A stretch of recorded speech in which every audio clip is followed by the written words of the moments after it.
जो व्यक्ति अभिमानी हो जाए वह कभी अपने प्रभु के हृदय में वास नहीं कर सकता। वह अपने इष्ट से जाने अनजाने दूर हो ही जाता है। इसलिए भगवान समय समय पर अपने प्रियजनों का घमंड चूर चूर कर देते हैं ताकि वे उनसे कभी दूर न जाएं। इसी तरह एक बार भगवान कृष्ण की सभा में सत्यभामा, जो कि श्री कृष्ण जी की पत्नी थी, उन्होंने कृष्ण भगवान से प्रश्न किया कि त्रेता युग में जब माता सीता आपकी पत्नी थी तो क्या वह मुझसे भी ज़्यादा रूपवती थी। दरअसल सत्यभामा को अभिमान हो गया था कि वह सबसे अधिक रूपवती व श्री कृष्ण के लिए सबसे प्रिय है। भगवान कृष्ण समझ गए कि सत्यभामा को घमंड हो गया है अपने रूपवती होने का। उन्होंने सत्यभामा के प्रश्न का कोई उत्तर नहीं दिया, केवल मन ही मन मुस्कुराते रहे। तभी गरुड़, जो कि भगवान कृष्ण का वाहन माने जाते हैं, ने भगवान से कहा कि क्या इस संसार में मुझसे भी ज़्यादा तेज कोई उड़ सकता है। उन्हें लगता था कि भगवान मेरे बिना कहीं जा ही नहीं सकते, उनकी गति का मुकाबला इस संसार में कोई कर ही नहीं सकता। भगवान फिर भी चुप रहे और मुस्कुराते रहे। सुदर्शन चक्र से भी रहा नहीं गया और वह भी बोल उठे कि मैंने बड़े बड़े युद्धों में आपको जीत दिलवाई है, क्या इस संसार में मुझसे ज़्यादा कोई शक्तिशाली है। तब भगवान कृष्ण ने मन ही मन हनुमान जी को याद किया। एक वो ही थे जिनकी सहायता से भगवान इन तीनों का घमंड तोड़ सकते थे। भगवान कृष्ण ने एक युक्ति बनाई।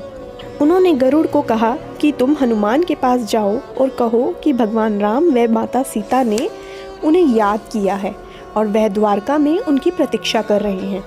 गरुड़ जी हनुमान जी को लेने तुरंत चले गए। भगवान कृष्ण ने सत्यभामा से कहा कि वह सीता के रूप में तैयार हो जाए। भगवान कृष्ण ने भी भगवान राम का रूप धारण कर लिया। भगवान कृष्ण ने सुदर्शन चक्र को कहा कि तुम प्रवेश द्वार पर पहरा दो और मेरी आज्ञा के बिना किसी को अंदर मत आने देना।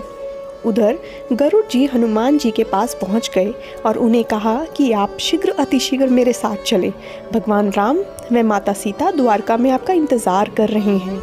आप मेरी पीठ पर बैठ जाइए, मैं आपको जल्दी द्वारिका पहुंचा दूंगा। तब हनुमान जी ने मुस्कुराते हुए कहा कि आप चलिए, मैं आता हूँ। गरुड़ ने मन ही मन सोचा कि हनुमान जी तो वृद्ध हो चुके हैं, पता नहीं कितना समय लगाएंगे द्वारका पहुंचने में। यह विचार करते करते गरुड़ बिना कुछ कहे द्वारका की तरफ वापस चले गए। गरुड़ जब द्वारका पहुंचे तो उनका सारा घमंड तब टूट गया जब उन्होंने देखा कि हनुमान जी तो पहले से ही महल में पहुंच चुके हैं। गरुड़ तब बहुत लज्जित हुए और उन्हें समझ आ गया कि यह सब भगवान की लीला है, जिससे उनका अभिमान आज समाप्त हो गया कि वे सबसे अधिक गतिमान हैं। दूसरी तरफ सुदर्शन चक्र ने हनुमान को रोकने का प्रयास किया तो हनुमान जी ने सुदर्शन चक्र को अपने मुंह में दबोच लिया और महल में प्रवेश कर गए। तभी श्री राम ने हनुमान से कहा कि महल में प्रवेश कैसे किया, क्या तुमने सुदर्शन चक्र ने द्वार पर नहीं रोका।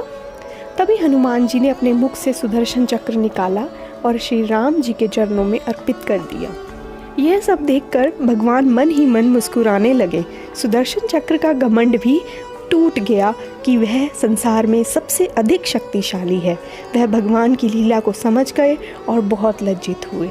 हनुमान जी ने भगवान श्री राम को हाथ जोड़कर प्रणाम किया। उन्होंने भगवान से प्रश्न किया कि आज यह आपके साथ माता सीता की जगह कौन है। यह सुनकर सत्यभामा की आंखों में आंसू आ गए। वह समझ गई कि जो प्रश्न आज सभा में उन्होंने भगवान से किया था उसका उत्तर उन्हें मिल चुका है। उन्हें अपनी गलती का एहसास हुआ कि वह अपने रूपवती होने पर घमंड करने लगी थी, इसलिए भगवान ने यह लीला रचाई। तीनों ने भगवान श्री कृष्ण से क्षमा याचना की और धन्यवाद किया कि उन्हें भगवान ने घमंड से दूर करके अपने हृदय के और भी करीब कर दिया। इस तरह भगवान कृष्ण ने हनुमान जी की सहायता से लीला रचाई और तीनों का घमंड एक साथ तोड़कर उनका मन पवित्र कर दिया। अगर आप पौराणिक व धार्मिक कथाएं सुनना पसंद करते हैं तो चैनल को सब्सक्राइब कीजिए और बेल आइकन को दबाना मत भूलिएगा। धन्यवाद। हम मिलेंगे एक और पौराणिक कथा के साथ।